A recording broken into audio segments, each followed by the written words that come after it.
Hej och välkommen till kanalen. I den här videon tänkte jag att jag skulle visa film från dykningarna som gjordes till vraket i början av oktober 1994. Jag har fått ut ett ihopklipp av filmerna från Sjöfartsverket. Men innan vi börjar tänkte jag hälsa alla nya prenumeranter välkomna, och prenumererar du ännu inte på kanalen, gör det så missar du inte några av mina kommande videor om Estonia.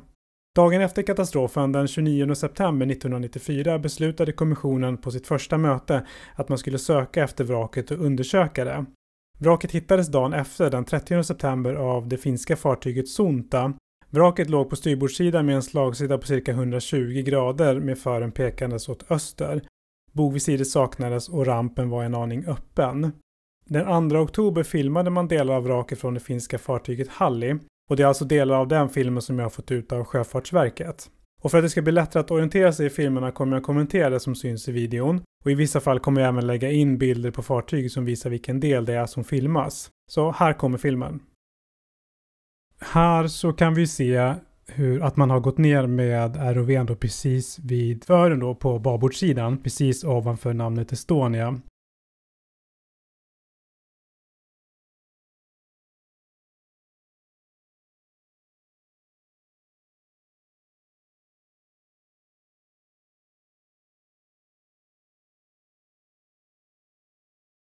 Kameran är precis nere nu på babordssidan då, så att det vi ser, det fyrkantiga till höger i bild nu, är en del av rampen, alltså babordssidan av rampen.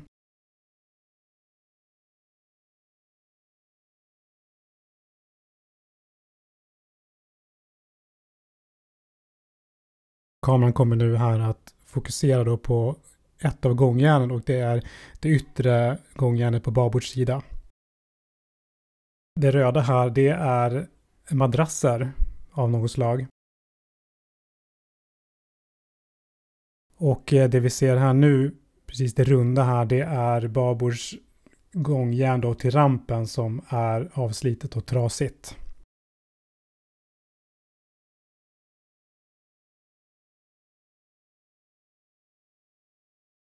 De här bilderna har för mig nu finns med i haverirapporten.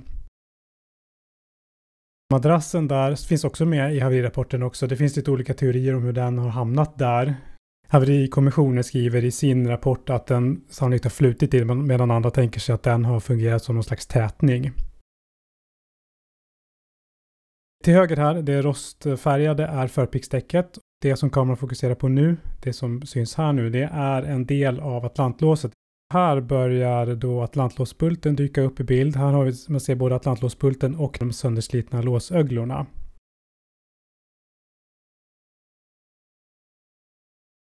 Här har vi då den berömda eller beryktade atlantlåsbulten, den som slängdes tillbaka av haverikommissionen då efter att dykaren hade bärgat den.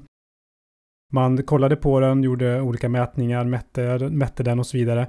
Den visade inga skador, och på den här bilden syns det inte ut att vara skadad heller, inte böjd eller någonting sånt. Men den ligger på havets botten just nu, och eventuellt att man skulle försöka bärga den då under våren.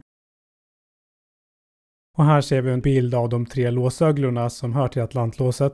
De här 3 öglorna är bärgade och finns bevarade nu. De hade brustit då i sina tunnaste delar, om man ska säga.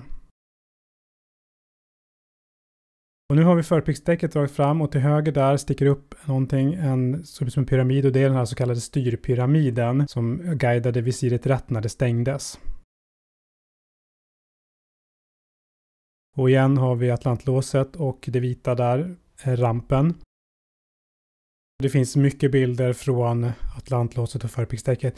Nu har kameran flyttat sig upp till rampen, så det är rampen vi ser här. Det gula och svarta är insidan av rampen. Och till vänster här nu, det vita, det är däcket på fartyget, eller man ska säga.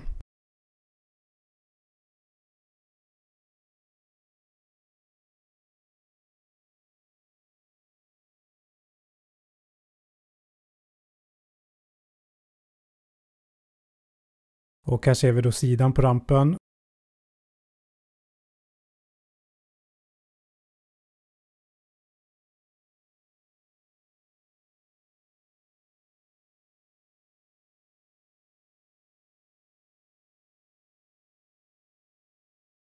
Och här är ju kvaliteten betydligt sämre än vad den var tidigare då, tyvärr.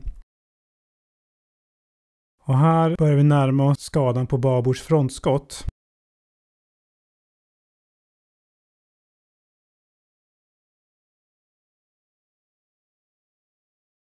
Det kommer snart att bli bättre bild. Här sitter det plåt som har dragits ut och rullats upp.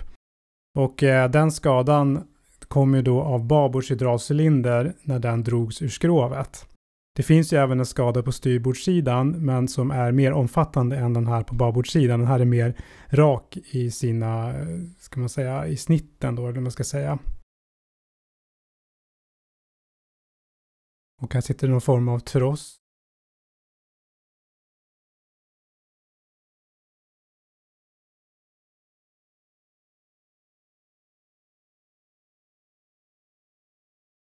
Och nu tittar vi alltså uppåt. Man ser relingen på fördäcket där skymta förbi. Där kommer den igen. Man ser bakom den här röda kabeln.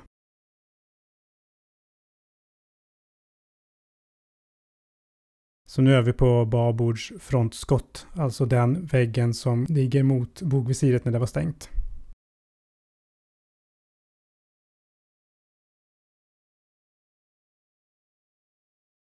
Vi ser lite mer av relingen och nu är vi tillbaka. Ner till höger här är skadan igen då på babords frontskott. Och här ser vi rampen igen lite längre ifrån. Det här är samma bild faktiskt, men det är väldigt svårt att se. Det är dålig kvalitet. Men det är övre delen av rampen som vi ser. Och där har vi den här samma skada igen då, lite längre ifrån. Och i en annan av de här filmerna så filmar man faktiskt in genom de uppslitna hålen i fördäcket och in i utrymmet där bakom. Och där ligger bland annat en lastpall och det syns någon form av hydraulcylinder och några andra lås skulle jag tro att det är som man ser där. Men i den här filmen finns inte den sekvensen med. Men jag kommer lägga en länk till de andra filmerna här under så du kan titta på dem också om du vill. I nedre kant här i bilden är det rampen igen.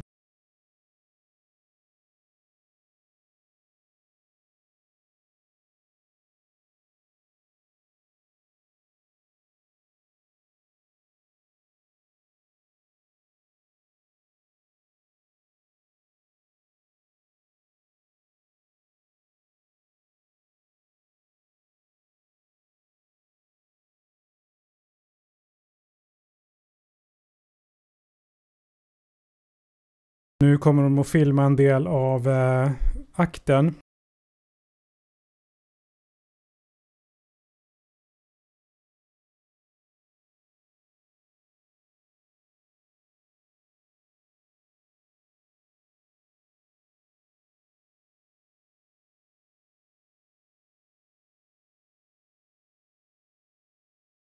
Man kommer att filma en del av skrovet här, inte så jättemycket.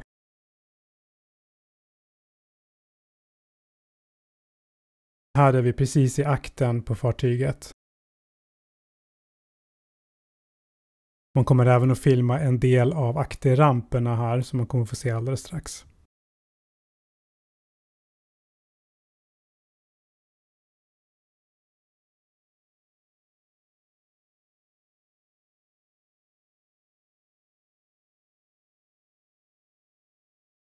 Det som syns nu här är babords akterramp.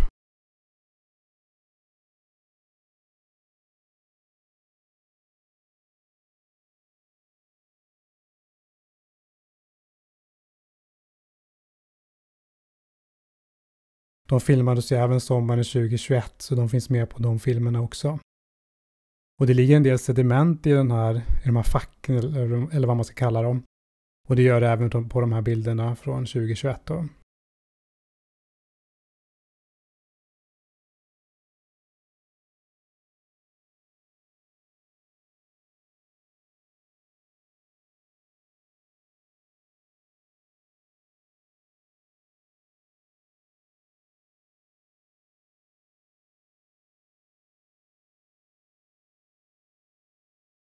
Nu är vi uppe på däck 7.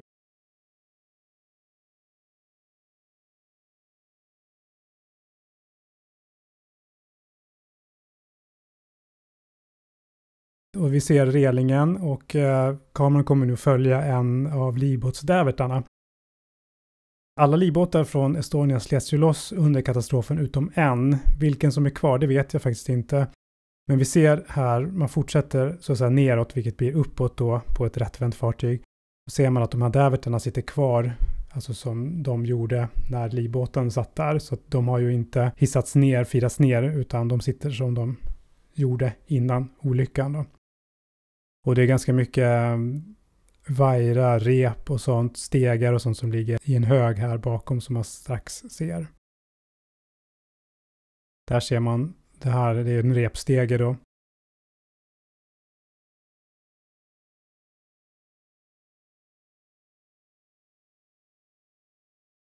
Inga livbåtar kunde ju sjösättas under haveriet på grund av slagsidan, så att det var ju de, som jag sa tidigare, de slets ju bort, eller också var det så använde man då livflottar ju framförallt.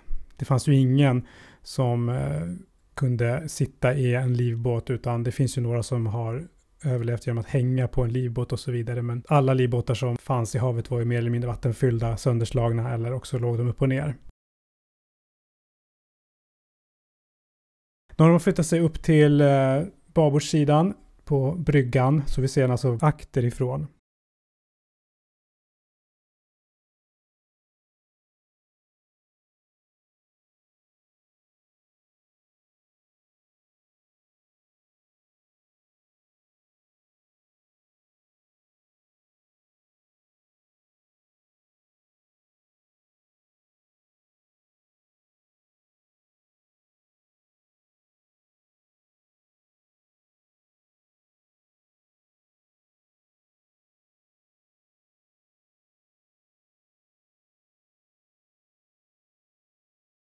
Det är inga trasiga fönster där eftersom lamporna speglas i glaset.